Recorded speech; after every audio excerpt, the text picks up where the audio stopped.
मोहतरम नाजरीन अस्सलामु अलैकुम।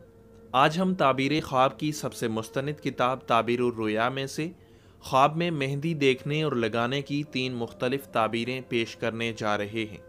तो आइए शुरू करते हैं। हज़रत इब्राहीम करमानी रहमतुल्लाहि ताला अलैहि ने फरमाया है कि अगर कोई ख्वाब में देखे कि उसके हाथ और पाँव में मेहंदी लगी हुई है तो दलील है कि अपने आप को आरास्ता करेगा, यानी बनाओ सिंगार करेगा, लेकिन उसके दीन में नफ़रत होगी।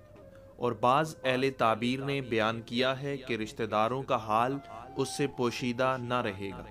और अगर कोई ऐसा शख्स जो अमूमन मेहंदी इस्तेमाल नहीं करता ख्वाब में देखे कि हाथ और पाँव में मेहंदी लगी है तो दलील है कि उसको गम लाहक होगा और वो उससे जल्दी निजात पाएगा। हज़रत जाफ़र सादिक रज़ी अल्लाह ताला अन्हु ने फरमाया है कि ख्वाब में मेहंदी लगाना 3 वजह पर है: अपनों की आराइश, अहले बैत का सतर और गमो अंदवा, और अल्लाह ही बेहतर को खूब जानता है।